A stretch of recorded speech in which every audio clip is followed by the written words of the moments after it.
আমার ভয়েস কি ঠিকঠাক শোনা যাচ্ছে?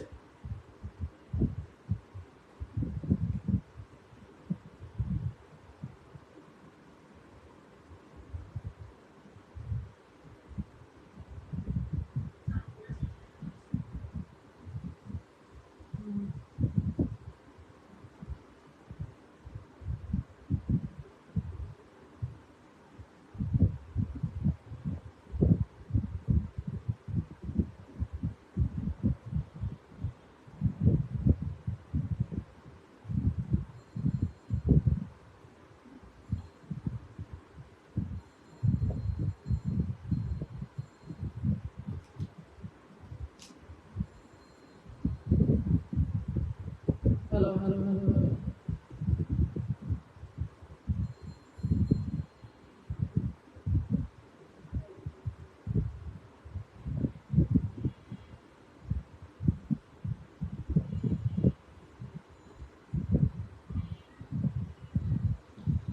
আচ্ছা, আমার সাউন্ড প্রবলেম মনে হয়। সাউন্ডটা প্রথম থেকে এটা দেখতে হবে আসলে।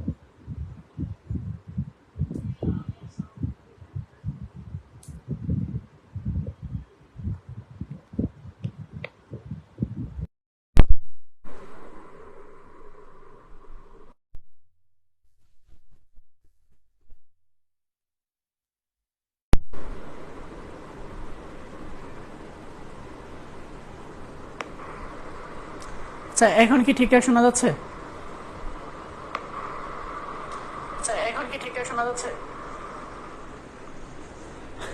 আচ্ছা, একটু কষ্ট করে সকলে জানিয়ে দেন এখন ঠিকঠাক শোনা যাচ্ছে কিনা। সবকিছু ঠিক থাকলে আমরা ঠিক 9টা বেজে গেছে, আমরা ক্লাসটা শুরু করে দিব। আচ্ছা, একটু না ভালোই ঠিক হইতে হবে। মাইক্রোফোন যদি ঠিক না হয়, ভয়েস যদি আপনারা ভালো করে না শুনতে পান, তাহলে ক্লাস করে মজা পাবেন না। ভয়েসটা পারফেক্ট হইতে হবে। ভয়েসটা পারফেক্ট আছে কিনা একটু কষ্ট করে জানান। আন্না আক্তার, ওয়ালাইকুম আসসালাম ভাইয়া। অনেক ভালো আছি, অনেক অনেক অনেক অনেক ভালো আছি, যদিও একটু গরমটা একটু বেশি। তাসনিবা, থ্যাংক ইউ ভেরি মাচ। ওকে, তাহলে আমরা ক্লাসটা শুরু করে দিই। এখানে হচ্ছে আমাদের অনেকে নতুন জয়েন করেছেন ঈদের আগে, তারা হয়তো বা এখন পর্যন্ত কোনো ক্লাস পাননি, ওদের জন্য হয়তো বা আজকেই ফার্স্ট ক্লাস। যাদের জন্য আজকে ফার্স্ট ক্লাস, তাদের জন্য আমার পক্ষ থেকে একটা বিশেষ অনুরোধ থাকবে। সেগুলো হচ্ছে আমাদের যেগুলো অলরেডি ক্লাস হয়ে গেছে, ওই রেকর্ড ক্লাসগুলো অনুগ্রহ করে দেখে নেবেন। কোনো সমস্যা হলে অবশ্যই কমেন্ট বক্সে জানিয়ে দিবেন, ঠিক আছে? কারণ সময় কিন্তু খুবই কম। আর আজকে আমরা সি প্রোগ্রামিং শুরু করব, যদিও হচ্ছে রুটিনে আজকে আমাদের ক্লাস ছিল না, কারণ হচ্ছে আজকে মঙ্গলবার। আমাদের ক্লাস হচ্ছে শনিবার, সোমবার আর হচ্ছে বুধবার প্লাস হচ্ছে শুক্রবার। আমাদের হাতে সময় কম, ঈদে অনেকদিন সময় চলে গেছে, যার জন্য হচ্ছে আজকে ক্লাসটা আমরা নিচ্ছি। আমাদের কিন্তু কালকেও ক্লাস হবে, অর্থাৎ বুধবারেও ক্লাস হবে, কালকেও কিন্তু আমাদের ক্লাস হবে। তারপরে আমাদের কিন্তু শুক্রবারে ক্লাস হবে কিনা এটা জানিয়ে দেব, কারণ হচ্ছে শুক্রবারে আমাদের পরীক্ষা থাকার কথা। শুক্রবারে হচ্ছে আমাদের পরীক্ষা হয়, আমাদের রুটিন মোতাবেক শুক্রবার হচ্ছে পরীক্ষা হয়। আমি 3টা ক্লাসে সি প্রোগ্রামিং বেসিক শেষ করে ফেলবো, ঠিক আছে? আজকের ক্লাস এবং কালকের ক্লাস এবং হচ্ছে আরেকটা ক্লাস, সেই ক্লাসটা হতে পারে শনিবার, খুব সম্ভবত শনিবার, কারণ শুক্রবারে ক্লাসটা হবে না, শুক্রবারে পরীক্ষা হবে। ঠিক আছে, আজকের ক্লাস, বুধবারের ক্লাস আর হচ্ছে শনিবারের ক্লাস, এই 3টা ক্লাসে সি প্রোগ্রামিং এর বেসিক আমরা শেষ করে ফেলবো। তারপরে হচ্ছে আমরা দ্বিতীয় অধ্যায় পড়বো। দ্বিতীয় অধ্যায়ে আমাদের 2টা ক্লাস লাগবে, তাহলে হচ্ছে আমাদের বেসিকটা শেষ, তারপরে হচ্ছে আমরা রিভিশনে চলে যাব। ওকে, আচ্ছা, আরেকটা পেপার আমি একটু ক্লিয়ার করে নিই। আপনারা অনেকে জানতে চেয়েছিলেন যে ভাই আমরা টেস্ট পেপার কোনটা সলভ করব, আমরা কোনটা ফলো করব। আমি বলবো যে যারা পাবলিকেশন সবাই ভালো লিখে, সেটা লেকচার হোক, সেটা নিউটন হোক, সেটা পাঞ্জেরি হোক, যেটাই হোক, সবাই কিন্তু ভালো লিখে। সবাই চায় মার্কেটে ভালো কিছু করতে, কেউ চায় না যে খারাপ ভাবে মার্কেটে টিকতে বা মার্কেটে আসতে। তবে নিউটন তুলনামূলকভাবে একটু কম, সবাই সাজেস্ট করে হচ্ছে পাঞ্জারি অথবা হচ্ছে লেকচার। এখন পাঞ্জারি আর লেকচারের মধ্যে পার্থক্যটা কোথায়, এটাই হচ্ছে অনেকেই বুঝেন না। পাঞ্জারি আর লেকচারের মধ্যে পার্থক্য কোথায়? আমি বলতেছি না যে লেকচার ভালো, আমি বলতেছি না যে পাঞ্জারি ভালো, আমি কোনোটাকে ভালো বলতেছি না। এখন একজন স্টুডেন্ট হিসাবে আমার কি করা দরকার? আমার একজন স্টুডেন্ট হিসাবে আমাকে যেখানে প্রায়োরিটি দিতে হবে সেটা হচ্ছে কোথায় ভাষাগত সহজ আছে, ল্যাঙ্গুয়েজ কোথায় সহজ। যেমন আজকের স্লাইডটা কিন্তু এটা আমার মতো করে করা, আজকের যে স্লাইডটা ডেফিনেশন গুলো সম্পূর্ণ আমার মতো করে। আমরা প্রত্যেকটা স্টুডেন্টকে একটা কথাই বলে থাকি যে তুমি ডেফিনেশন গুলা পরীক্ষার হলে এমন ভাবে উপস্থাপন করো, তুমি যেটা বুঝছো একজ্যাক্ট সেটাই লিখো। বইয়ের ভাষা লেখার দরকার নাই, বিজয় ভাই কি বলছে লেখার দরকার নাই, কলেজ টিচার কি বলছে লেখা দরকার নাই, লেকচার গাইড কি বলছে লেখার দরকার নাই, নিজের ভাষায় লিখো। আমি যখন একটা জিনিস নিজের ভাষায় পড়তে যাব তখন এই জিনিসটা অনেকদিন মনে থাকবে। আমার কাছে মনে হলো যে লেকচার সেই জিনিসটা করছে, লেকচারের ভাষাগতটা সহজ, এটা আমার কাছে মনে হলো, যে জন্য সাজেস্ট করা হচ্ছে লেকচার। তবে আমি এই জন্য আমি বলতেছি না যে পাঞ্জাবি তোমরা পড়িও না। যদি তোমার কাছে মনে হয় যে পাঞ্জাবি ভাষা আমার কাছে ভালো লাগে, ইটস এনাফ। ওই যে একটা ভাইরাল কথা আছে না যে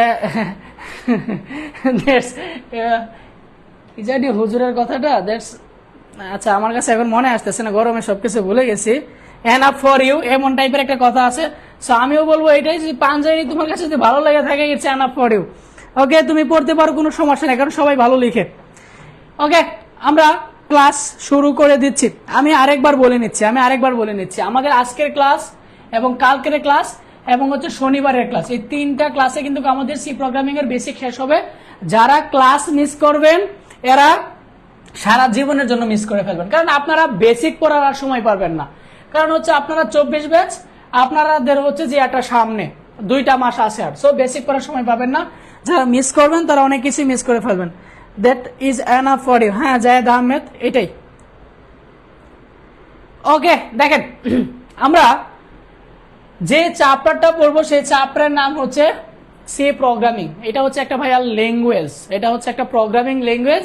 আমরা শুরুতে জানার চেষ্টা করব এই ল্যাঙ্গুয়েজ দিয়ে কি করে এবং কি করব, পরীক্ষায় কি কি টাইপের প্রশ্ন আসবে, আমরা কিভাবে ওইগুলা সমাধান করব। প্রোগ্রাম কি? প্রোগ্রাম হচ্ছে এমন একটা জিনিস, আমরা ক্যালকুলেটরে কি করি, 2-এ প্রেস করি, তারপরে প্লাসে প্রেস করি, তারপরে 3-এ প্রেস করি, ইকুয়াল সাইন দিই, তখন আমাকে আউটপুট কত দেখায়, আমাকে ক্যালকুলেটরের ডিসপ্লেতে আমাকে আউটপুট দেখায় হচ্ছে 5। এই ঘটনাটা কেমনে ঘটলো? এই ঘটনাটা যেভাবে ঘটছে, এইখানে একটা কি করছে, প্রোগ্রাম সেট আপ করা আছে। আমরা সেই জিনিসটাই শিখবো, প্রোগ্রাম জিনিসটা কি। আমি আবারও বলি, আমরা ছোট সময় রিমোট কন্ট্রোল গাড়ি দেখছি, রিমোট কন্ট্রোল গাড়ি, আমরা রিমোট চাপছি, আমি যেভাবে চাপছি গাড়িটা এইভাবে গেছে, একবার সামনের দিকে গেছে, পিছনের দিকে আসছে। আমি যদি চাই এটাকে বাইরে নিতে বাইরে যায়, আমি যদি এটাকে বলি ডানে যেতে ডানে চাই। এখন আমার প্রশ্ন, এই জিনিসটা কেমনে হয়? ওই গাড়িটার মধ্যে এমন একটা প্রোগ্রাম বা সিস্টেম সেট আপ করা, যে সিস্টেমে তুমি যেভাবে ডিরেকশন দিবে ওইটা ওইভাবেই চালু হবে। তার মানে প্রোগ্রাম জিনিসটা কি? প্রোগ্রাম জিনিসটা হচ্ছে প্রোগ্রামিং ভাষা ব্যবহার করে কোনো যন্ত্রকে নির্দেশনা দেওয়া, এটাই হচ্ছে কি প্রোগ্রামিং। এখানে কিন্তু ভাই একটা কথা আছে, প্রোগ্রামিং ভাষা ব্যবহার করে। তোমাকে কি করতে হবে? প্রোগ্রামিং ভাষা ব্যবহার করতে হবে। প্রোগ্রামিং ভাষা জিনিসটা কি আমরা পরে স্লাইডেই দেখতে পারবো। প্রোগ্রাম জিনিসটা কি আমি আবারও বলতেছি, আমরা ক্যালকুলেটরের সাথে সবাই পরিচিত। ক্যালকুলেটরে কি হচ্ছে, আমি 10 এন্টার দিচ্ছি, তার সাথে 7 যোগ করতেছি, আমাকে ক্যালকুলেটর আনসার কত দিচ্ছে 17। আমাকে কিন্তু ক্যালকুলেটর 19 আনসার দেয় নাই বা অন্য কোনো কিছু আনসার দেয় না। এখন প্রশ্ন হচ্ছে অন্য কোনো কিছু কেন আনসার দেয় না? কারণ হচ্ছে আমি এইখানে এই প্রোগ্রামটাই সেট আপ করে দিছি যেন এমন কিছু ইনপুট দিলে তাকে যেন এই আউটপুটটা দেয়। এই যে আমি এখানে একটা সিস্টেম ডেভেলপ করছি, কি ব্যবহার করে? প্রোগ্রামিং ভাষা ব্যবহার করে। এটাই হচ্ছে একটা প্রোগ্রাম। আশা করছি আপনারা এখন নিজের ভাষায় প্রোগ্রাম জিনিসটাকে লিখতে পারবেন। ওকে, প্রোগ্রাম জিনিসটাকে এখন আপনারা নিজের ভাষায় লিখতে পারবেন। ওকে, নেক্সট এই যে চলে আসছে প্রোগ্রামিং ভাষা কি। বাংলা যেমন একটা ভাষা, ইংরেজি যেমন একটা ভাষা, উর্দু যেমন একটা ভাষা, চাইনা যেমন একটা ভাষা, তেমনি প্রোগ্রামিং হচ্ছে একটা ভাষা। এই ভাষার কাজ কি? এই ভাষার কাজ হচ্ছে যেই ভাষা দিয়ে আমরা প্রোগ্রাম ডেভেলপ করব সেটাই হচ্ছে প্রোগ্রামিং ভাষা। প্রোগ্রামিং ভাষা অনেক ধরনের আছে, যেমন সি আছে, সি প্লাস প্লাস আছে, জাভা আছে, পাইথন আছে, এটসেট্রা, বহুত আছে। এগুলো হচ্ছে প্রোগ্রামিং ভাষা। এই প্রোগ্রামিং ভাষাগুলো ব্যবহার করে আমরা কি করি? সিস্টেম ডেভেলপ করে থাকি। আমার হাতে স্মার্ট ওয়াচ, এখানে একটা প্রোগ্রাম ডেভেলপ করা আছে। আমার হাতে একটা স্মার্ট ডিভাইস, এখানে প্রোগ্রাম ডেভেলপ করা আছে। আমরা ফেসবুক ব্যবহার করতেছি, এখানে প্রোগ্রাম ডেভেলপ করা আছে। এই স্ক্রিনে আমি লিখতে পারতেছি, এখানে প্রোগ্রাম ডেভেলপ করা আছে। তার মানে টেকনোলজির জগতে আমরা যাই কিছু করতেছি না কেন, সবকিছু করতেছি কিসের ফলে? প্রোগ্রামিং ভাষার ফলে। প্রোগ্রামিং ভাষাগুলো কি কি? C, C plus plus, Java, Python, etcetera. আমাদের সিলেবাসে যে প্রোগ্রামিং ভাষাটি নিয়ে আলোচনা করা হয়েছে সেইটা হতে শুধুমাত্র অনলি সি। এখন প্রশ্ন করতে পারো যে ভাই আমি যদি সি ভাষা শিখি তাহলে কি আমি নিজে একটা ক্যালকুলেটর বানাতে পারবো? যদি তোমার প্রশ্ন এটা হয়ে থাকে যে ভাইয়া আমি যদি সি প্রোগ্রামিং ল্যাঙ্গুয়েজ শিখি তাহলে কি আমি এমন একটা সিস্টেম ডেভেলপ করতে পারবো, ক্যালকুলেটর বানাতে পারবো? আনসার হচ্ছে ইয়েস, তুমি বানাতে পারবা। যদি তোমার প্রশ্ন হয় ভাইয়া যে রিমোট কন্ট্রোল গাড়িগুলো যে আমরা বাজারে দেখি আমি কি এটা বানাতে পারবো? হ্যাঁ, আনসার হচ্ছে ইয়েস, তুমি বানাতে পারবা। ভাইয়া আমি কি ফেসবুকের মতো একটা অ্যাপ তৈরি করতে পারবো? ফেসবুক যেমন একটা বিশাল অ্যাপ, আমি কি ফেসবুকের মতো অ্যাপ তৈরি করতে পারবো? আনসার হচ্ছে ইয়েস, তুমি তৈরি করতে পারবা। মানে তুমি যদি সি প্রোগ্রামিং ল্যাঙ্গুয়েজটা ভালোভাবে শিখতে পারো তুমি নিজেকে একজন প্রোগ্রামার দাবি করতে পারবা। কি দাবি করতে পারবা? প্রোগ্রামার। প্রোগ্রামার মানে কি? যারা প্রোগ্রাম ডেভেলপ করে, এরকম বড় বড় সিস্টেম ডেভেলপ করে তাদেরকে প্রোগ্রামার বলা হয়। তাহলে তুমি একজন নিজেকে প্রোগ্রামার দাবি করতে পারবা, মানে ইঞ্জিনিয়ার দাবি করতে পারবা, যেটাকে আমরা সফটওয়্যার ইঞ্জিনিয়ার নামে চিনে থাকি। সফটওয়্যার ইঞ্জিনিয়ারদের কাজে হচ্ছে এগুলা ডেভেলপ করা বিভিন্ন প্রোগ্রামিং ভাষা ব্যবহার করে। তাহলে আমরা প্রোগ্রামিং ভাষার সংজ্ঞাটা কিভাবে দিব? প্রোগ্রাম লিখতে বা নির্দেশনাবলী সেট করতে যে সকল ভাষা ব্যবহৃত হয় তাদেরকে বলবো আমরা প্রোগ্রামিং ভাষা। ভাইয়া আমার কাছে মনে হয় এর চেয়ে সহজ ডেফিনেশন আপনাদের জন্য লিখতে আমি পারি নাই। যদি আপনারা নিজে বুঝে যে প্রোগ্রামিং ভাষা জিনিসটা কি, এটা যদি আপনারা নিজেরা বুঝে যদি এর চেয়েও সহজ করে লিখতে পারেন, ইটস এনাফ ফর ইউ ভাই। বারবার ওই হুজুরের ডায়লগটা আমার চলে আসতেছে, আমি সরি।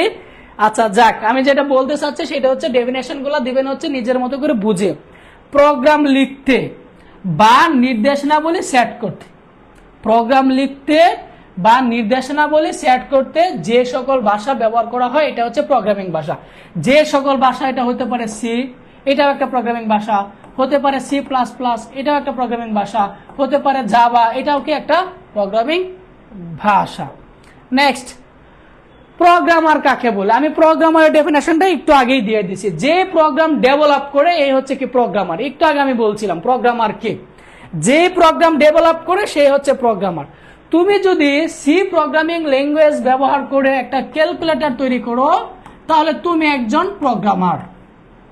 তুমি যদি সি ল্যাঙ্গুয়েজ তৈরি করে কিভাবে গার্লফ্রেন্ডের আইডি হ্যাক করবা এমন একটা সিস্টেম তৈরি করে ফেলো, এটাই তুমি হচ্ছে তাহলে একটা প্রোগ্রামার। তাহলে প্রোগ্রামার ডেফিনেশনটা কিভাবে দিব? যে যন্ত্রের মাধ্যমে কোনো সমস্যার সমাধানের লক্ষ্যে, এই যে তুমি ক্যালকুলেটর বানাইতেছো বা তুমি গার্লফ্রেন্ডের আইডি হ্যাক করবা এমন একটা সিস্টেম ডেভেলপ করতেছো, যে ব্যক্তি এই কাজটা করে থাকে তাকে আমরা বলবো হচ্ছে কি প্রোগ্রামার। আমি এই স্লাইডটা আপনাদেরকে প্রোভাইড করে দিয়েছি, আশা করছি এখানে এত বেশি সময় লাগবে না, ডেফিনেশনে খুব বেশি সময় দিব না, এগুলো আপনারা পারবেন। যেখানে সময় দেওয়া দরকার আমরা ওইখানে চলে যাব। এইখান থেকে কিন্তু প্রতি বছর একটা এমসিকিউ থাকে, এটা একটু দেখে নেবেন আপনারা ভালোভাবে। প্রতি বছরে এখান থেকে একটা এমসিকিউ থাকে, এটা একটু সকলে ভালোভাবে দেখে নেবেন। ওকে, প্রোগ্রামার ভাষার প্রকারভেদ, বিভিন্ন প্রজন্মের প্রোগ্রামিং ভাষা 1945 থেকে শুরু করে এই পর্যন্ত যত প্রোগ্রামিং ভাষা আবিষ্কৃত হয়েছে তাদেরকে বৈশিষ্ট্য অনুযায়ী নিম্নোক্ত 5টি প্রজন্মে ভাগ করা হয়েছে।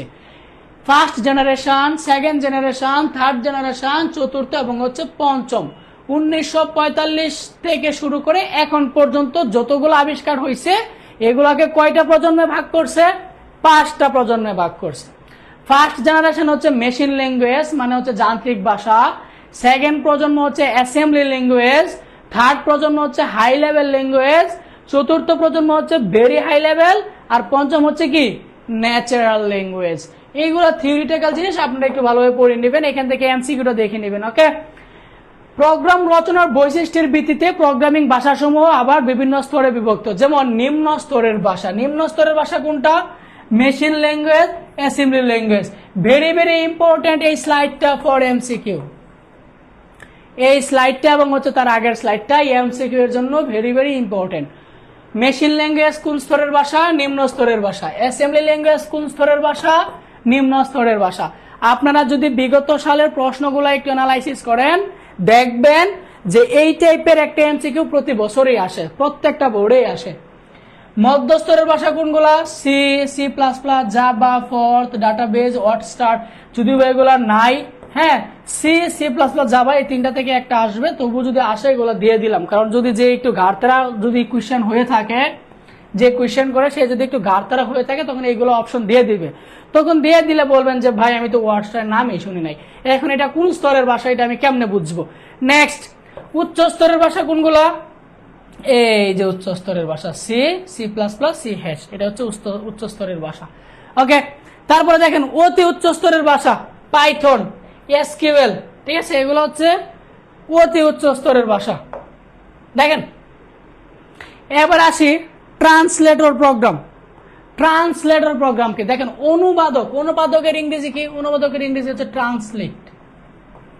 ট্রান্সলেট, ট্রান্সলেট মানে কি? ট্রান্সলেট মানে হচ্ছে অনুবাদ। অনুবাদ মানে কি? মানে হচ্ছে একটা ভাষাকে আরেকটা ভাষায় কনভার্ট করা। মেন কথা হচ্ছে কনভার্ট করা, এটা হচ্ছে অনুবাদ। কি করা? কনভার্ট করা, এটা হচ্ছে অনুবাদ। কিরকম?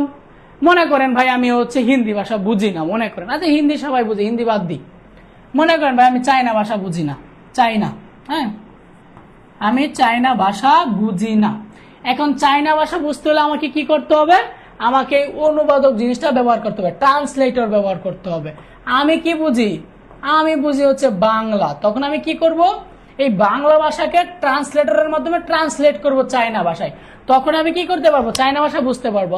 চায়না ভাষাকে বাংলা ভাষায় ট্রান্সলেট করব, তখন আমি কি বাংলা ভাষা চায়না ভাষাটাই বুঝতে পারবো। তার মানে একটা ভাষা থেকে আরেকটা ভাষা বুঝতে গেলে আমাকে কি ব্যবহার করতে হবে? ট্রান্সলেটর ব্যবহার করতে হবে, অনুবাদক প্রোগ্রাম ব্যবহার করতে হবে।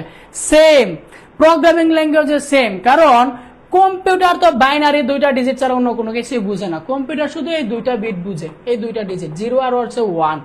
কম্পিউটার তো হচ্ছে যে প্রোগ্রামিং যে ল্যাঙ্গুয়েজ আছে, যে আমরা কিওয়ার্ড স্টেটমেন্ট গুলো ব্যবহার করব, এগুলা তো কম্পিউটার বুঝে না। কম্পিউটার শুধু এই দুইটা ডিজিটই বুঝে। তাকে এই জিনিসটা বোঝানোর জন্য আমরা যে প্রোগ্রামটা ব্যবহার করব সেটা হচ্ছে ট্রান্সলেটর প্রোগ্রাম বা হচ্ছে অনুবাদক প্রোগ্রাম। সে ফর এক্সাম্পল আমি এমন একটা কোড লিখলাম, কোডে আমরা পরে যাব, কোড কিভাবে লিখবো, এটার মানে কি, কাহিনী কি, আমরা একটু পরেই দেখতে পারবো। এইটা মনে করেন একটা সি প্রোগ্রামিং ল্যাঙ্গুয়েজ, এটা আমি লিখলাম। লেখার পর আমি কি করলাম? এটা কম্পিউটারকে দিলাম। এখন কথা হচ্ছে কম্পিউটার তো এই লেখাগুলো বুঝে না, এ বুঝে না, 25 বুঝে না, বি বুঝে না, 35 বুঝে না। কম্পিউটার তো এগুলো বুঝে না। আমি যদি এগুলো কম্পিউটারকে দেই, কম্পিউটার এগুলো কি করতে পারবে না? পড়তে পারবে না। কম্পিউটার সেন্সলেস হয়ে যাবে। এগুলো আমার কি দিছে? কম্পিউটার বুঝে কি?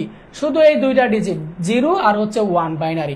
এখন আমাকে যদি এই জিনিসটা আমি কম্পিউটারকে বুঝাতে চাই, তাহলে আমাকে কি ব্যবহার করতে হবে? এই ট্রান্সলেটর প্রোগ্রামটা ব্যবহার করতে হবে। যখন আমি কম্পিউটারকে এই জিনিসটা ট্রান্সলেট করে দিব, তখন তার মতো করে এই জিনিসটা এভাবে ট্রান্সলেট করে নেবে। যে এ ইকুয়াল 25 এটার মানে হচ্ছে এইটা, হ্যাঁ, বি ইকুয়াল 35 এটার মানে হচ্ছে এইটা, তখন তার মতো করে সেটা বুঝে নিবে। এটাই হচ্ছে অনুবাদক প্রোগ্রাম। ওকে, যে প্রোগ্রাম উৎস প্রোগ্রামকে বস্তু প্রোগ্রামে কনভার্ট করে।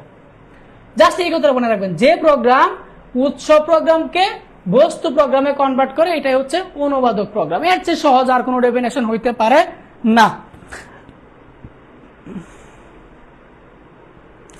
এর চেয়ে সহজ আর কোনো ডেফিনেশন হতে পারে না। যে প্রোগ্রাম উৎস প্রোগ্রামকে বস্তু প্রোগ্রামে কনভার্ট করবে এটা হচ্ছে অনুবাদক প্রোগ্রাম। আমি নিচে আরেকটা জিনিস লিখে রাখছি, দেখেন, মেশিন ভাষায় লেখা প্রোগ্রামকে বলা হয় বস্তু প্রোগ্রাম এবং অন্য যে কোনো ভাষায় লেখা প্রোগ্রামকে বলা হয় কি, উৎস প্রোগ্রাম। এই জিনিসটা মনে রাখলে এখান থেকে যে কোনো ডেফিনেশন আসুক 1 নম্বরের জন্য বা এমসিকিউ এর জন্য আপনারা পারবেন। মনে রাখবেন, মেশিন ভাষায় যদি কোনো প্রোগ্রাম লেখা হয় এটা হচ্ছে বস্তু, অন্য যে কোনো ভাষায় লেখক এটা হচ্ছে উৎস বা হচ্ছে সোর্স প্রোগ্রাম।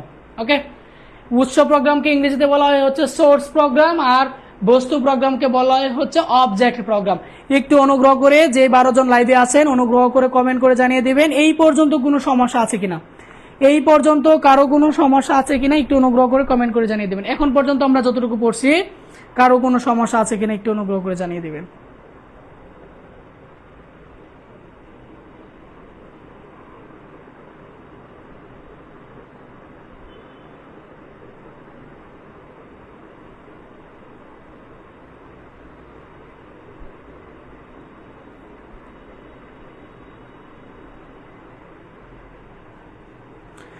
বুঝছি স্যার, নো প্রবলেম। তানসনি বা সাদে ইসলাম, নাই প্রবলেম, ক্লিয়ার, বুঝতে পারছি। Thank you very much. তাহলে আমরা নেক্সট স্লাইডে চলে যাচ্ছি। এখন আসি ট্রান্সলেটর প্রোগ্রাম কয় ধরনের, আমরা কয় ধরনের ট্রান্সলেটর প্রোগ্রাম ব্যবহার করব। ট্রান্সলেটর প্রোগ্রাম হচ্ছে 3 ধরনের, কম্পাইলার, ইন্টারপ্রেটার আর একটা হচ্ছে অ্যাসেম্বলার। এখন কম্পাইলার কি, ইন্টারপ্রেটার কি, অ্যাসেম্বলার কি, আমরা এগুলো দেখব। কম্পাইলার কি? কম্পাইলার হলো এক ধরনের অনুবাদক প্রোগ্রাম যার কাজ হচ্ছে একসাথে মেশিন বা যন্ত্র ভাষায় কনভার্ট করে ফেলে। জাস্ট এই লাইনটা মনে রাখবেন। ওকে, এই জিনিসটা যারা বুঝবে না তাদের জন্য আমি বলি। মনে করেন আমি একটা প্রোগ্রাম লিখছি, এরকম মনে করেন আমি একটা প্রোগ্রাম লিখছি, এখানে মনে করেন আমি এর মানটা প্রিন্ট করে দিলাম। হ্যাঁ, প্রিন্ট করে দিলাম। এটা মনে করেন আমি একটা প্রোগ্রাম লিখছি। এটা আমি একটা প্রোগ্রাম লিখছি। এই কম্পাইলারের কাজ হচ্ছে তুমি যত লাইনের কোড করো না কেন, যত লাইনের প্রোগ্রাম লিখে না কেন, সেইটা কি করবে, একসাথে পড়বে, একসাথে পড়বে আর সেটা একসাথে অনুবাদ করবে। এটা হচ্ছে কম্পাইলার। এক কথায় যে প্রোগ্রামটা একসাথে পড়ে এবং একসাথে অনুবাদ করে এটা হচ্ছে কম্পাইলার। আশা করছি আপনারা বুঝতে পারেন যে পুরো প্রোগ্রামটা সে একসাথে পড়বে এবং একসাথে অনুবাদ করবে। যদি প্রোগ্রামে কোনো ডিবাগ থাকে, প্রোগ্রামে যদি কোনো ডিবাগ থাকে, এখন প্রশ্ন হচ্ছে ডিবাগ কি বা ডিবাগিং কি, এটাকে ডিবাগ বা ডিবাগিং যাই বলেন। ডিবাগিং মানে হচ্ছে প্রোগ্রামের ভুল খুঁজে বের করা এবং এটাকে সংশোধন করা, এটা হচ্ছে ডিবাগিং। আমি আবারও বলতেছি, একটা প্রোগ্রামের ভুল খুঁজে বের করা এবং এটা সংশোধন করা তাকে বলা হয় হচ্ছে ডিবাগিং। একটা প্রোগ্রাম কম্পাইলার কি করবে, পুরো প্রোগ্রামটা পড়বে, কোনো ডিবাগিং থাকলে মানে কোনো প্রবলেম থাকলে পুরোটা একসাথে সমাধান করবে এবং একসাথে ট্রান্সলেট করবে। এটা হচ্ছে কম্পাইলারের কাজ। ওকে, তারপরে আসেন ইন্টারপ্রেটার। ইন্টারপ্রেটার যে কাজটা করে সে লাইন লাইন পড়ে আর লাইন বাই লাইন অনুবাদ করে, এটা হচ্ছে তার কাজ। সে একসাথে পুরাটা পড়ে না, সে কি করে, লাইন বাই লাইন পড়ে, লাইন বাই লাইন অনুবাদ করে। প্রথম লাইনে কোনো এরর থাকলে ওই লাইন সমাধান করে তারপরে সেকেন্ড লাইন আসে। মনে করেন আমি 3 লাইনের একটা কোড লিখছি, ইন্টারপ্রেটার যে কাজটা করবে এই লাইন প্রথমে সে পড়বে এবং এই লাইন অনুবাদ করে দিবে। যদি এই লাইনে কোনো এরর থাকে তাহলে এই এররটা সে কি করবে, সংশোধন করবে, সংশোধন করে সে পরের লাইনে আসবে। এরকম লাইন বাই লাইন কাজ করে, এটা হচ্ছে ইন্টারপ্রেটার। ওকে, পরে আসেন অ্যাসেম্বলার। অ্যাসেম্বলার হলো এক ধরনের অনুবাদক প্রোগ্রাম যা অ্যাসেম্বলি ভাষায় লেখা প্রোগ্রামকে মেশিন ভাষায় কনভার্ট করে। জাস্ট এই কথাটা লিখে দেবেন পরীক্ষার হলে। যদি আপনারা এত বড় ডেফিনেশন না লিখতে চান, শুধু এতটুকু লিখে দিবেন যে অ্যাসেম্বলি ভাষায় লেখা প্রোগ্রামকে মেশিন ভাষায় রূপান্তর করাকে অ্যাসেম্বলার বলা হয়। অ্যাসেম্বলি ভাষায় লেখা প্রোগ্রামকে মেশিন ভাষায় রূপান্তর করাকে অ্যাসেম্বলার বলা হয়। ওকে, এতটুকু লিখে দিলেও 1 নাম্বার দিয়ে দিবে, কোনো সমস্যা নাই। এবার আসি কম্পাইলার আর ইন্টারপ্রেটারের মধ্যে পার্থক্য। এটা পরীক্ষার হলে বলতে পারেন যে 80% এসে গেছে। অনুধাবনমূলক প্রশ্নের মধ্যে এটা ধরে নেন যে 80% এসে গেছে। কম্পাইলার আর ইন্টারপ্রেটারের মধ্যে পার্থক্য, এটা ধরে নেন 80% এসে গেছে। কম্পাইলার আর ইন্টারপ্রেটারের মধ্যে পার্থক্য এটা একটু ভালোভাবে দেখে নেবেন। আমি কম্পাইলার জিনিসটাকে এটাও বুঝাইছি, ইন্টারপ্রেটার জিনিসটাকে এটাও বুঝাইছি, আপনারা এটা নিজেরা পড়ে নেবেন, যদি কোনো প্রকার সমস্যা থাকে আমাকে জানাবেন। এক কথায় কম্পাইলারের কাজ হচ্ছে কি সম্পূর্ণ প্রোগ্রামটা একসাথে পড়ে একসাথে অনুবাদ করে, আর ইন্টারপ্রেটার কি করে সে লাইন বাই লাইন পড়ে, এটা হচ্ছে ইন্টারপ্রেটারের কাজ। ঠিক আছে, সে একসাথে পড়ে ফেলে যার জন্য তার সময়টা কি কম লাগে, সে লাইন বাই লাইন পড়ে তার জন্য তার সময়টা কি বেশি লাগে। কম্পাইলার দ্বারা একটা প্রোগ্রাম একবার অনুবাদ করা হলে প্রতিবার কাজের আগে পুনরায় অনুবাদ করা প্রয়োজন হয় না, কারণ সে তো একবারই পুরোটা পড়ে ফেলতেছে। আর তার হইলে তার লাইন বাই লাইন পুনরায় অনুবাদের প্রয়োজন হয়।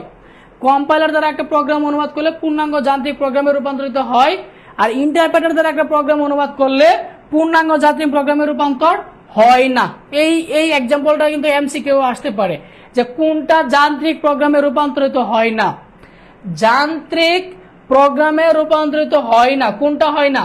ইন্টারপ্রেটার, সে কিন্তু যন্ত্রতে রূপান্তর হয় না। আর এই কম্পাইলার কিন্তু যন্ত্রতে রূপান্তরিত হয়। ওকে, ডিবাগিং এবং টেক্সটিং এর ক্ষেত্রে ধীরগতি সম্পন্ন। কারণ কি? কারণ সে কি করতেছে পুরো প্রোগ্রামটা একসাথে পড়তেছে, এখন কোথায় কোথায় এরর আছে এটা তার খুঁজে বের করতে হবে।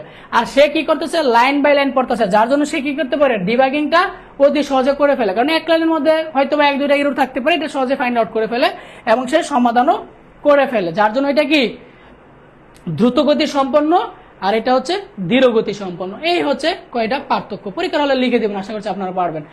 এখন কিন্তু ভাইয়া আমাদের মেইন আলোচনায় চলে আসছে, সবাই একটু নড়ে চড়ে বসেন, আল্লাহর মহাব্বতের বান্দারা সবাই একটু নড়ে চড়ে বসেন। আমরা কিন্তু এবার মেইন জায়গায় চলে আসছি, এতক্ষণ আমরা দুধ ভাত পড়ছি, ডেফিনেশন পড়ছি শুধু, হ্যাঁ এখন আমরা মেইন জায়গায় চলে আসছি। সকলে একটু নড়ে চড়ে বসেন।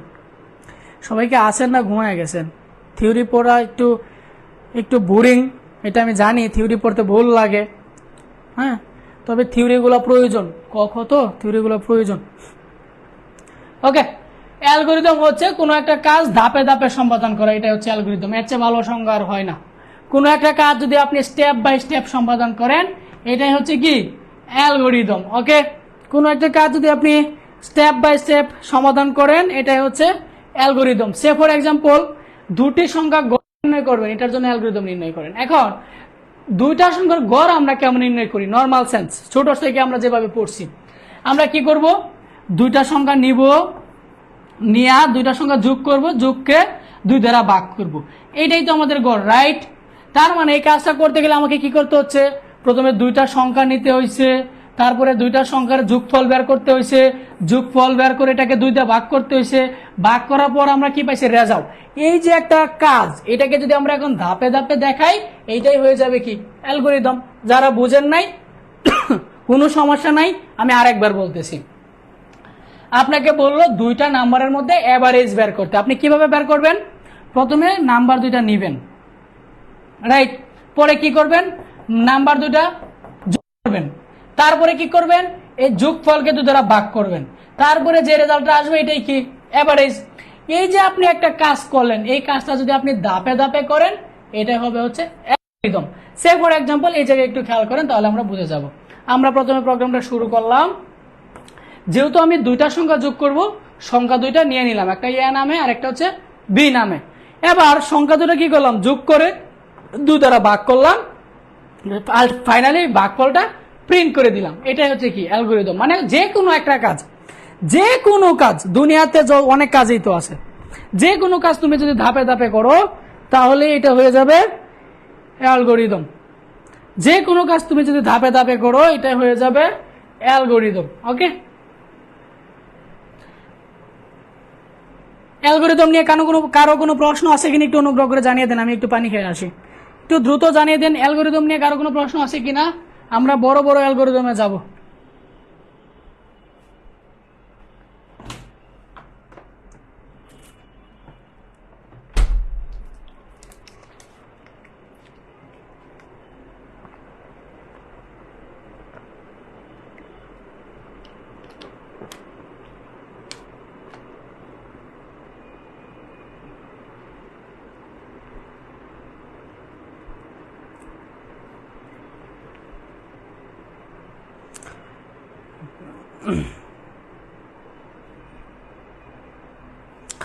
নেক্সট দেখেন, আপনারা মনে হয় ঘুমাচ্ছেন, ক্লাসে মনে হয় কেউই নাই, ক্লাসে কেউই নাই। আচ্ছা আপনারা পরে রেকর্ড ক্লাস দেখে নিন, আমি পরে যাইতে থাকি। এখন আসেন ফ্লো চার্ট জিনিসটা কি। ফ্লো চার্ট হচ্ছে, দেখেন ফ্লো চার্টের মধ্যে তার অর্থ লুকায় আছে, ফ্লো তারপরে কি চার্ট, মানে হচ্ছে কোন একটা কাজ যদি তুমি চিত্রের মাধ্যমে বর্ণনা করো এটাই হচ্ছে ফ্লো চার্ট। যে কোনো একটা কাজ, যে কোনো একটা কাজ তুমি যদি চিত্রের মাধ্যমে বর্ণনা করো এটা হবে হচ্ছে ফ্লো চার্ট। অ্যালগরিদম মানে হচ্ছে স্টেপ বাই স্টেপ দেখানো, আর ফ্লো চার্ট মানে হচ্ছে চিত্রের মাধ্যমে দেখানো, এটা হচ্ছে ফ্লো চার্ট যে কোনো একটা কাজ। এখন সেম দুইটা সংখ্যার গড় নির্ণয়ের জন্য আমি ফ্লো চার্টটা দেখাবো, দুইটা সংখ্যার গড় নির্ণয়ের জন্য আমি ফ্লো চার্টটা দেখাবো। দেখেন এই কাজটা আমি চিত্রের মাধ্যমে দেখাইছি। প্রথমে আমি কি করলাম, শুরু করলাম যে দুইটা সংখ্যার গড় দেখাবো, দুইটা সংখ্যার গড় নির্ণয় করে অ্যাভারেজ নামে ভেরিয়েবলে রাখলাম, ফাইনালি অ্যাভারেজ ভেরিয়েবলের মানটা প্রিন্ট করে দিলাম। দেখেন অ্যালগরিদম আর ফ্লো চার্টের মধ্যে পার্থক্য কোথায়, এটা আমি কি করেছিলাম ধাপ বাই ধাপ দেখাইছিলাম, কোন ধাপের পর কি ধাপ করব। আর এইখানে কি করলাম, এক একটা কাজ এক একটা চিত্রের মাধ্যমে দেখালাম। দেখেন এইটা এক চিত্র, এইটা এক চিত্র, এটা এক চিত্র, এক একটা কাজ এক একটা চিত্রের মাধ্যমে দেখালাম। এরকম যদি আমি চিত্রের মাধ্যমে কোনো কাজ বর্ণনা করি তাকে আমরা বলবো হচ্ছে কি বলবো, ফ্লো চার্ট, তাকে আমরা বলবো হচ্ছে ফ্লো চার্ট। ওকে, ফ্লো চার্ট করতে গেলে আমার কিছু চিত্র সম্পর্কে জানতে হবে যে কোন চিত্রের কি কাজ। আর এইখান থেকে এক দুটো এমসিকিউ আসে, একটা এমসিকিউ থাকে ম্যাক্সিমাম টাইম, এখান থেকে একটা এমসিকিউ দেয়া দেয়। হ্যাঁ, কোন চিত্রের কি কাজ, এই যে দেখতেছেন টার্মিনাল বা হচ্ছে ওভাল বা হচ্ছে ডিম্বাকার, এটা টার্মিনালও দিতে পারেন, ওভাল বা ডিম্বাকারও দিতে পারেন, আপনার ইচ্ছা। এটা দ্বারা শুরু এবং হচ্ছে শেষ বুঝায়, এটা দ্বারা শুরু এবং হচ্ছে শেষ বুঝায়। আর এই যে সামান্তরিক, সামান্তরিক দ্বারা কি বুঝাবে, ইনপুট অথবা হচ্ছে আউটপুট দুইটাই বুঝাবে সামান্তরিক দ্বারা। আর আয়তক্ষেত্র দ্বারা বুঝাবে হচ্ছে প্রক্রিয়াকরণ মানে হচ্ছে প্রসেস। ডায়মন্ড দ্বারা মানে হীরক, ইংরেজিতে বলা হয় ডায়মন্ড, এটা দ্বারা কি করা হয়, সিদ্ধান্ত নেওয়া হয়, শর্ত সাপেক্ষে সিদ্ধান্ত নেওয়া হয়। যখন তোমার সিদ্ধান্ত প্রয়োজন হবে, ইয়াস নো আমি এটা করব কি করব না, এরকম জিনিসের প্রয়োজন হলে আমরা এই চিত্রটা বা এই চিহ্নটা ব্যবহার করব, এটাকে বলা হয় হচ্ছে ডায়মন্ড আকৃতি। আর এটা হচ্ছে বৃত্ত, যদি আমি তীর চিহ্নগুলো সংযোগ করতে চাই তখন আমরা বৃত্ত ব্যবহার করব। মোস্ট অফ দ্য স্টুডেন্ট বৃত্ত আর এই ডিম্বক ওভালের মধ্যে প্যাচ লাগায় দেয়। ডিম্বকের কাজ হচ্ছে শুরু আর হচ্ছে শেষ, আর বৃত্তের কাজ কি, সংযোগ করা, বিন্দুতে মিলিত করা মানে হচ্ছে সংযোগ করা। হ্যাঁ, সংযোগ করা, সংযোগ করা। আমরা যখন কাজে যাব তখন এই জিনিসগুলো ভালোভাবে দেখতে পারবেন। আর এগুলো তো দ্বারা এরো সাইন বোঝায়, তীর চিহ্ন দ্বারা কি বোঝায়, এরো মানে প্রবাহের দিক বোঝায়, তীর চিহ্ন দ্বারা প্রবাহের দিক বোঝায়। রাস্তায় দেখেন না বলে দেয় যে তুমি এই দিক থেকে পরে এই দিকে যাবা, এরকম এরো চিহ্ন দ্বারা বোঝায় দেয়। ওকে, শুন কি ক্লাসে আছে কারো কোনো কমেন্ট টমেন্ট কোনো কিছুই নেই?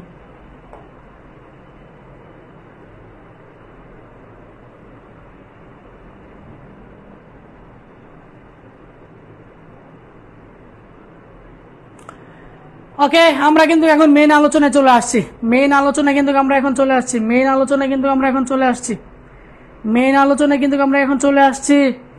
এখন যদি আপনারা কোনো টপিক মিস করে ফেলেন তাহলে কিন্তু সি প্রোগ্রামিং এর বেসিক মিস করে ফেলবেন। সি প্রোগ্রামিং এর বেসিক মিস করে ফেললে আপনারা পরবর্তী ক্লাসে আর কোনো কিছুই বুঝবেন না। ঠিক আছে, আমরা কিন্তু এখন মেইন আলোচনায় চলে আসছি, আমরা কিন্তু মেইন আলোচনায় চলে আসছি। ওকে, দেখেন আমরা সি প্রোগ্রাম পড়তে গেলে আমাদের যে জিনিসগুলো জানতে হবে সেটা হচ্ছে ডাটা টাইপ, ফরম্যাট স্পেসিফায়ার এবং হচ্ছে কে মেমোরিতে কতটুকু জায়গা দখল করে এবং কেন দখল করে। এই চারটা সম্পর্কে আমরা 10টা মিনিট সময় নিয়ে বিস্তারিত জানার চেষ্টা করব। প্রথমে আসি ডাটা টাইপ জিনিসটা কি। আমরা সি প্রোগ্রামিং এ অনেক জিনিস নিয়ে কাজ করব, অনেক কিছু নিয়ে কাজ করব। এখন সবগুলাকে কি করছে, এক একটা ভাগে ভাগ করে ফেলছে, সবগুলাকে একটা জায়গায় রাখে নাই। কেন রাখে নাই জানেন?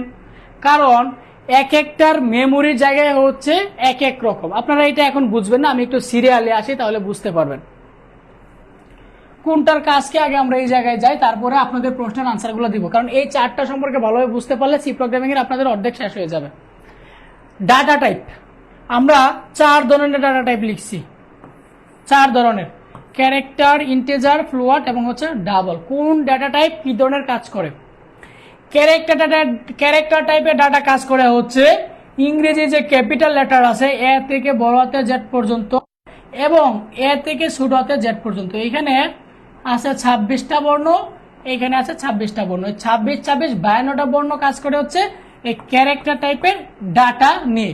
আমি যদি আমার প্রোগ্রামে এইখান থেকে যে এখানে যে 26টা 52টা বর্ণ আছে, এই 52টা বর্ণ থেকে কোনো বর্ণ নিয়ে কাজ করতে চাই, তাহলে আমি যে ডাটা টাইপ ব্যবহার করব সেটা হচ্ছে ক্যারেক্টার। ওকে, এখন আসেন ইন্টিজার। আমি যদি পূর্ণ সংখ্যা নিয়ে কাজ করতে চাই, যেমন 3 এটা একটা পূর্ণ সংখ্যা, 7 এটা একটা পূর্ণ সংখ্যা, 10 এটা একটা পূর্ণ সংখ্যা। যদি আমার প্রোগ্রামে কোনো পূর্ণ সংখ্যা নিয়ে কাজ করতে চাই, তখন আমি যেই ডাটা টাইপ ব্যবহার করব সেটা হচ্ছে ইন্টিজার। আমি যদি আমার প্রোগ্রামে কোনো দশমিক সংখ্যা নিয়ে কাজ করতে চাই, তখন আমি যে ডাটা টাইপ ব্যবহার করব সেটা হচ্ছে ফ্লোট। যেমন 3.4 এটা একটা দশমিক সংখ্যা, 2.9 এটা একটা দশমিক সংখ্যা। যদি আমি এরকম দশমিক সংখ্যা নিয়ে কাজ করতে চাই আমার প্রোগ্রামে, তখন আমি যে ডাটা টাইপ ব্যবহার করব সেটা হচ্ছে float data type. Double data type also দশমিক সংখ্যা নিয়ে কাজ করে। তাহলে ফ্লোট আর ডাবলের মধ্যে পার্থক্য কোথায়? ফ্লোট আর ডাবলের মধ্যে পার্থক্য হচ্ছে যদি কোনো নাম্বার বড় হয়, যেমন 9873.217, দেখেন এইটাও একটা দশমিক নাম্বার, এইটাও একটা দশমিক নাম্বার। দুইটা দশমিক নাম্বারের মধ্যে পার্থক্য কোথায়? পার্থক্য হচ্ছে এই দশমিক নাম্বারটা ছোট, এই দশমিক নাম্বারটা বড়। যদি আমি কোনো ছোট দশমিক নাম্বার নিয়ে কাজ করি, তখন আমি ফ্লোট ডাটা টাইপ ব্যবহার করব। যদি কোনো বড় দশমিক সংখ্যা নিয়ে কাজ করি, তখন আমি ডাবল ডাটা টাইপ ইউজ করব। এখন প্রশ্ন করতে পারেন যে ভাইয়া ডাটা টাইপ কি শুধু 4টাই সি প্রোগ্রামিং এ? না, ডাটা টাইপ আরো আছে। লং লং ইন্টিজার আছে, স্ট্রিং আছে, অ্যারে আছে, এরকম আপনাদের সিলেবাসে শুধু 4টা ডাটা টাইপে আছে, যার জন্য আমরা শুধু 4টা ডাটা টাইপেই পড়বো। আমি আবারও বলি, ইংরেজিতে যে এ থেকে জেড পর্যন্ত 26টা বর্ণ আছে, যদি আমি বর্ণ নিয়ে কাজ করি তখন আমি ক্যারেক্টার ডাটা টাইপ ইউজ করব।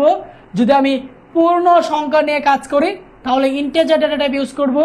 যদি দশমিক সংখ্যা নিয়ে কাজ করি ফ্লোট ডাটা টাইপ ব্যবহার করব।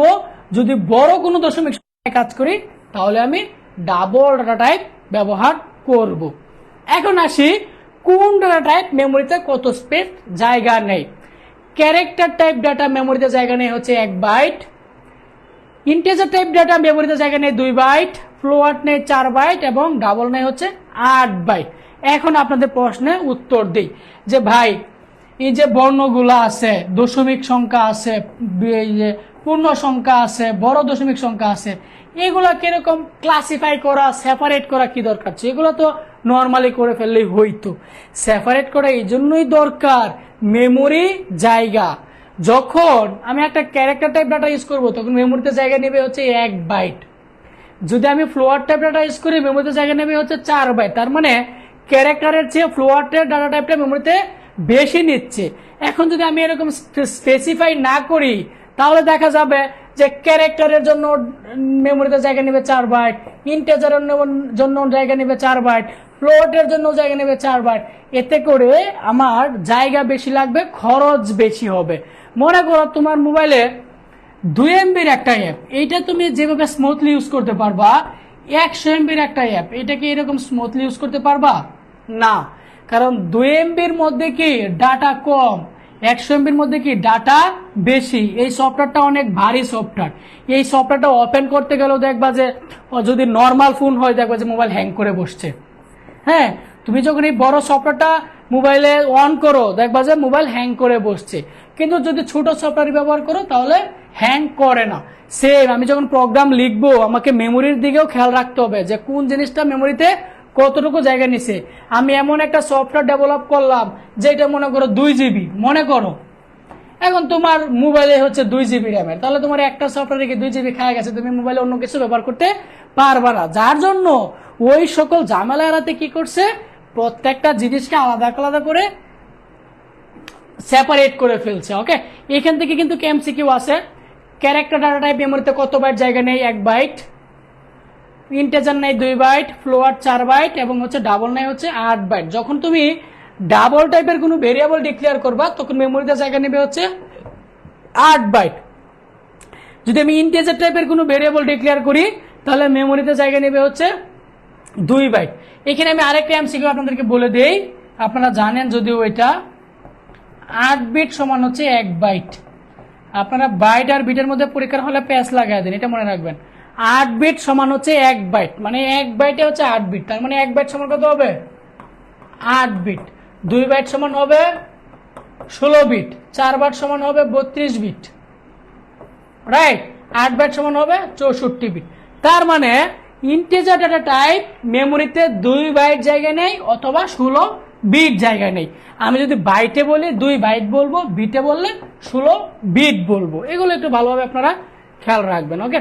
এবার আসেন ফরম্যাট স্পেসিফায়ার। ফরম্যাট স্পেসিফায়ার জিনিসটা কি, আমরা যখন প্র্যাকটিক্যাল কাজে যাব তখন এটাকে আরো ভালোভাবে বুঝতে পারবো। এখন জাস্ট আমি ডেফিনেশনটা দিয়ে নেই। ফরম্যাট স্পেসিফায়ার জিনিসটা কি? ফরম্যাট স্পেসিফায়ার হচ্ছে কোনো জিনিসকে ইন্ডিকেট করা, মানে মার্ক করা, কোনো একটা জিনিসকে মার্ক করা, ইন্ডিকেট করা, এটা হচ্ছে ফরম্যাট স্পেসিফায়ারের কাজ, কোনো একটা জায়গায় মার্ক করা, ওকে। ক্যারেক্টার টাইপ ডাটার ক্ষেত্রে আমরা ফরম্যাট স্পেসিফায়ার ইউজ করবো %C, ইন্টিজার টাইপ ডাটার ক্ষেত্রে ফরম্যাট স্পেসিফায়ার ইউজ করবো %D, ফ্লোয়ার্ট ডাটা টাইপের ক্ষেত্রে ফরম্যাট স্পেসিফায়ার ইউজ করবো %F, অলসো ডাবল এর ক্ষেত্রেও %F বা হচ্ছে %LF, এটাও ব্যবহার করা যায়, ওকে। এ হচ্ছে ফরম্যাট স্পেসিফায়ার, ওকে।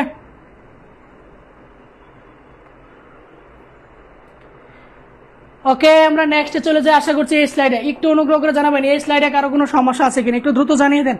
যে 9 জন লাইভে আছেন একটু অনুগ্রহ করে দ্রুত জানিয়ে দেন এই স্লাইডে কোনো সমস্যা আছে কিনা। তাহলে আমরা নেক্সট স্লাইডে চলে যাব। আমরা কিন্তু এখন পর্যন্ত সরায়া শিখতেছি, মাত্র সি প্রোগ্রামিং এর বর্ণমালা শিখতেছি। আমাদের কিন্তু মেইন খেলা সামনে আসতেছে, হ্যাঁ, মেইন খেলা সামনে আসতেছে।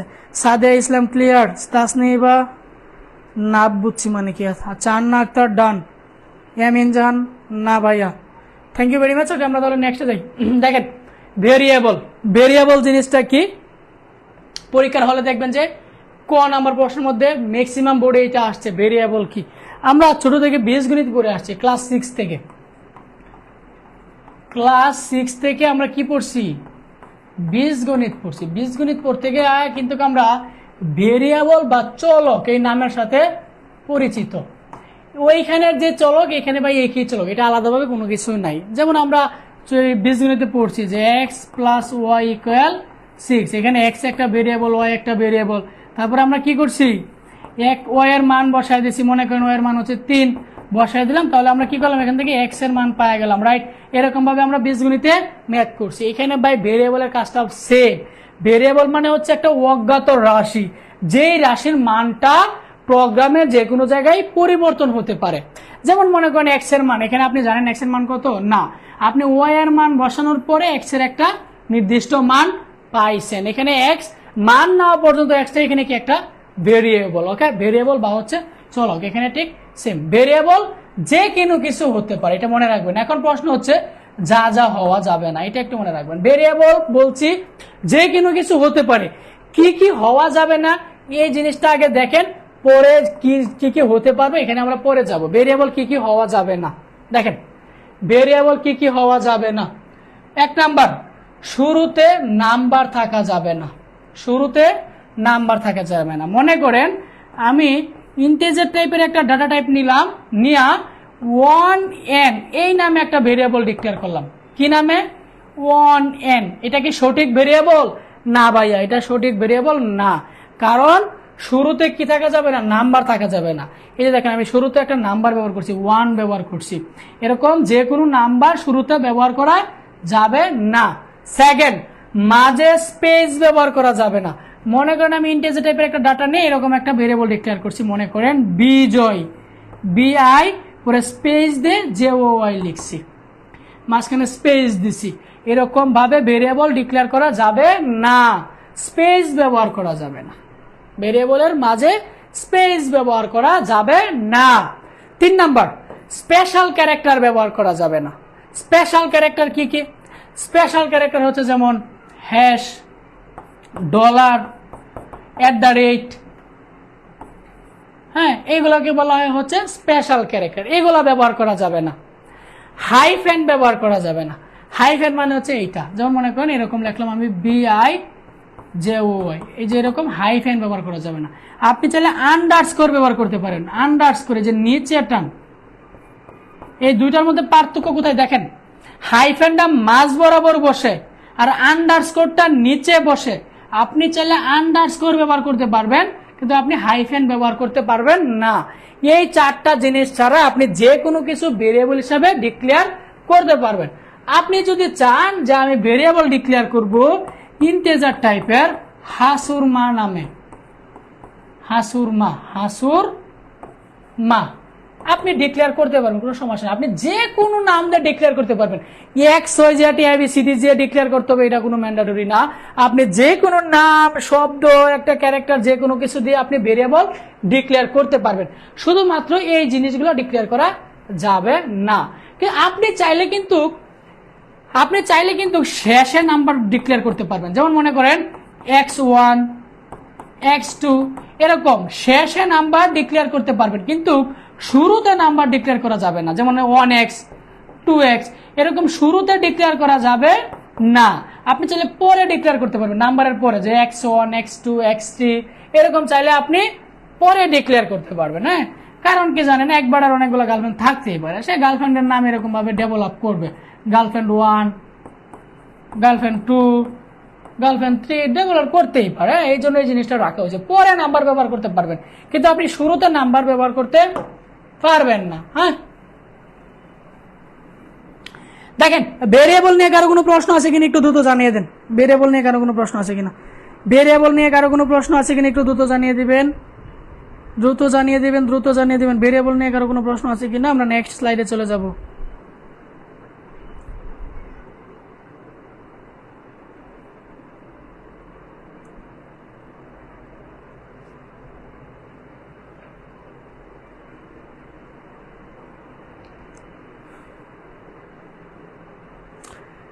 সবাই কত ব্রিলিয়েন্ট, সবাই বুঝে ফেলে। আপনারা কি আসলে বুঝতেছেন না? ঝুঁকে ঘুমের এতে শুধু বলতেছেন জি ভাইয়া বুঝছি।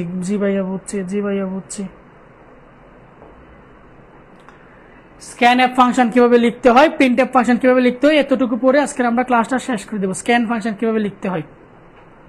স্ক্যান ফাংশন মানে হচ্ছে ইনপুট নেওয়া।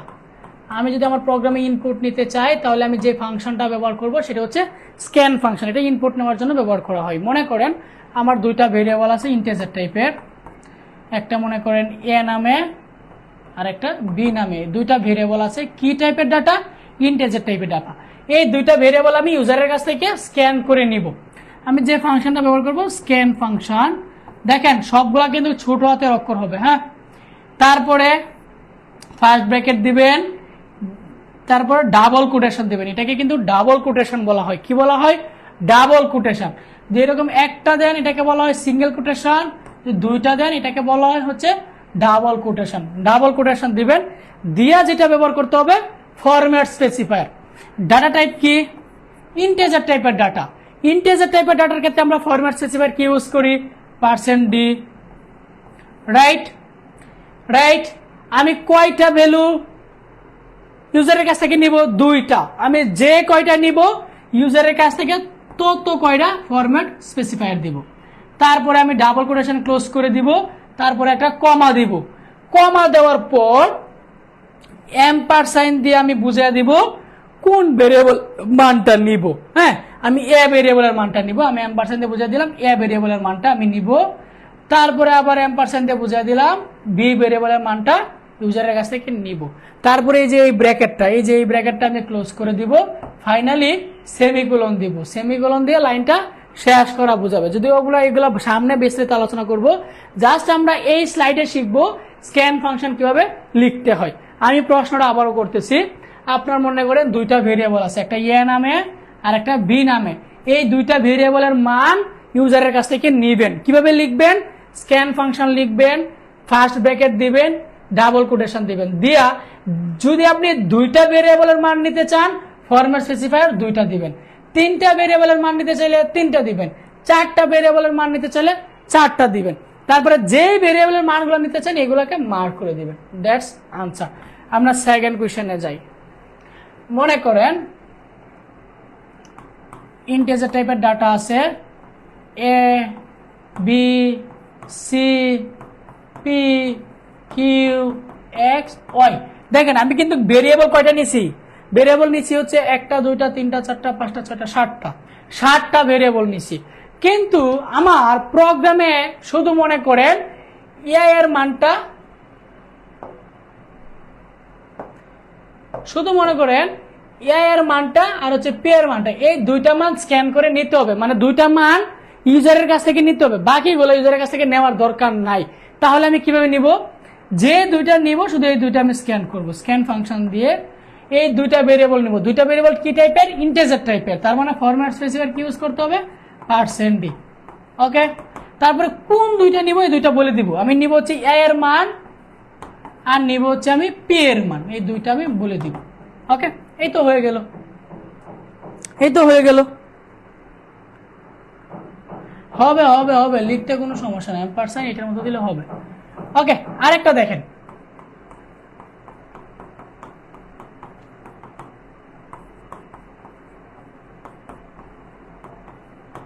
এখন দেখেন, এখন কিন্তু আমি দুই টাইপের ভেরিয়েবল ডিক্লেয়ার করছি, একটা হচ্ছে ইন্টিজার টাইপের আর একটা হচ্ছে ফ্লোয়ার টাইপের, রাইট?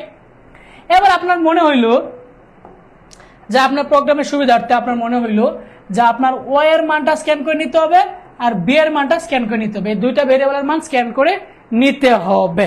আমি তাহলে কিভাবে স্ক্যান করে নিব, যেমন স্ক্যান ফাংশন দিব, স্ক্যান ফাংশন দিয়ে আমি এটা কি টাইপের, ইন্টিজার টাইপের, তার মানে ইউজ করব কি ফরম্যাট স্পেসিফায়ার %d, যেহেতু ইন্টিজার টাইপের।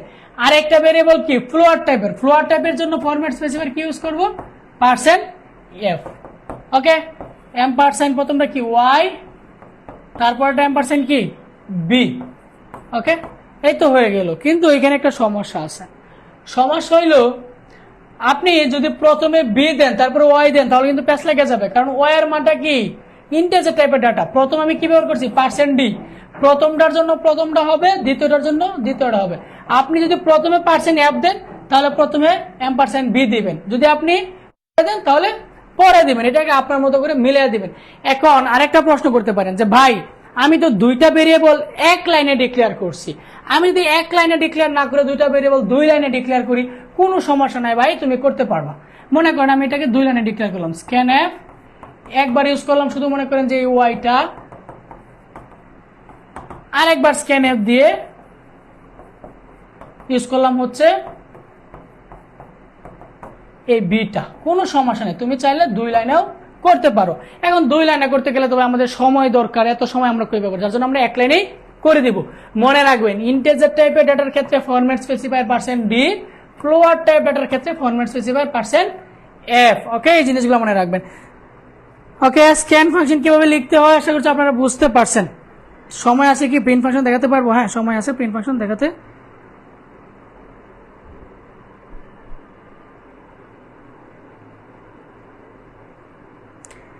এবার আমরা দেখবো হচ্ছে প্রিন্ট ফাংশন কিভাবে কাজ করে, একটু দ্রুত দেখেন আপনারা। টাচ নেই বা দুই লাইনে লিখলে দুই লাইনে লিখবেন। আচ্ছা, স্ক্যান ফাংশন কিভাবে লিখতে হয় এটা নিয়ে কারো কোনো সমস্যা আছে কিনা? সমস্যা থাকলে আমরা প্রিন্ট ফাংশন প্রয়োজন আমরা কালকে পড়বো, আজকে পড়বো না, কারণ সময় যত শর্ট। আমাদের কিন্তু সি প্রোগ্রামিং এর আজকে একটা ধামাকা ফ্রি ক্লাস আছে প্লে উইথ আইসিটি পেজে, আপনারা সকলে যুক্ত হবেন এখানে যারা আছেন সি প্রোগ্রামিং এর, কারণ আপনাদের তাহলে ডাবল হয়ে যাবে। যদিও আমরা এখানে পরের দিন এখানে এটা পড়বো, আপনারা চাইলে আজকে এটা এখানে পড়ে রাখতে পারেন। হ্যাঁ, আমি এখন কিন্তু একটা ফ্রি ক্লাস নিব ওই পেজে, জায়েদ আহমেদ স্ক্যান ফাংশন কিভাবে লিখতে হয়, সমস্যা নাই। কারো কোনো সমস্যা থাকলে একটু জানাবেন, 11 জন লাইভে আছেন, কারো কোনো সমস্যা থাকলে কেউ লজ্জা পাবেন না যে ভাই অন্যরা পারে আমি যদি না পারি আমাকে নিয়ে হাসাহাসি করবে। ভাই ভাই জানতে হলে শিখতে হবে, 3 দিন পরে পরীক্ষা, ফেল করলে পরে হাসাহাসি তখন থাকবে না, এগুলো সব চলে যাবে। ইয়ামিন জান ভাই আরেকবার, কোনটা আরেকবার মনে করেন। আচ্ছা আমি আরেকটা এক্সাম্পল দিই, ইন্টিজার টাইপের একটা ডাটা x y z, আমি 3টা ভেরিয়েবলের মানে মনে করেন আমি স্ক্যান করবো, আমি এক লাইনে করে দেখাচ্ছি। কয়টা ভেরিয়েবলের মান স্ক্যান করবো, 3টা। ফরম্যাট স্পেসিফাই করে নিব 3টা, যেহেতু 3টাই ইন্টিজার টাইপের নিলাম। ওকে, তারপরে এম্পারসাইন দিয়ে প্রথম মনে করেন আমি x এর মান নিব, আপনি চাইলে প্রথম z এর মানও নিতে পারেন, কোনো সমস্যা নেই, কিন্তু আপনি যখন ইনপুট দিবেন তখন কিন্তু প্রথম z এর মানটা দিতে হবে। তারপরে মনে করেন আপনি y এর মান নেবেন, তারপরে মনে করেন আপনি x এর মান নেবেন। আপনি আগে পরে ভ্যালু নিতে পারবেন, কোনো সমস্যা নেই, কিন্তু মনে রাখবেন প্রথম যে মানটা আপনি দিবেন এটা কিন্তু z এর মান হবে, সেকেন্ড মানটা y এর মান হবে, তারপরে মানটা x এর মানটা হবে। আরেকটা জিনিস মনে রাখবেন, এই ডাবল কোটেশনের ভিতরে যে ফরম্যাট স্পেসিফায়ার গুলো এগুলোর মধ্যে কিন্তু কমা হবে না, কমা হবে না, কিন্তু এইখানে কিন্তু কমা হবে, এক একটা ভেরিয়েবলের পরে কিন্তু কমা হবে, এখানে কিন্তু কমা হবে না, মনে রাখবেন এই জিনিসটা, জাস্ট মনে রাখলে হবে। আন্না আক্তার, এই ফার্ম দিস না, ফার্ম দিস না, ফার্ম দিস না। ক্লাস যদি ভালো লাগে, ক্লাস যদি ভালো লাগে একটু মন থেকে বিজয় ভাইয়ের জন্য দোয়া করবেন, বিজয় ভাইয়েরকে যেন আল্লাহ সুস্থ রাখে, এতটুকুই। আর বিজয় ভাই আপনাদের জন্য শর্ট সাজেশন তৈরি করতেছে, এটার জন্য প্রচুর সময় দিচ্ছে বিজয় ভাই, দোয়া করবেন যেন বিজয় ভাই সুস্থ থাকতে পারে। এবারের ঈদে প্রচুর সময় দিয়েছি শর্ট সাজেশন, আশা করছি আপনারা 15 দিনের মধ্যে লঞ্চ করে ফেলবো, পেয়ে যাবেন। শর্ট সাজেশনটা এতটা গুছানো, এতটা সাজানো, আপনাদের অন্য কোনো কিছু পরীক্ষার আগের রাতে পড়তে হবে না। পরীক্ষার আগের রাতের কাজ হচ্ছে বিজয় ভাইয়ের শর্ট সাজেশনটা মেলাবেন। শর্ট সাজেশনটা সর্বোচ্চ 29 পেজ হবে, 29টা পেজ শুধু খালি দেখবেন, হ্যাঁ, শুধু খালি স্ক্রল করে যাবেন, দেখবেন পরীক্ষার হলে, অন্য কোনো কিছু দরকার নাই। এখানে সুন্দর করে সাজায় গোছায় দেওয়া থাকবে।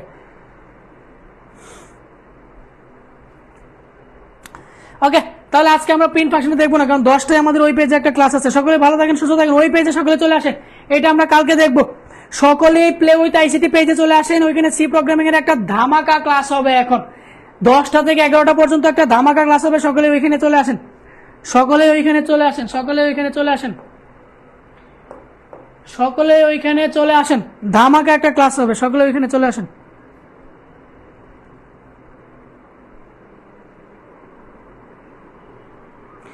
সকলে ভালো থাকেন, সুস্থ থাকেন, আল্লাহ হাফেজ।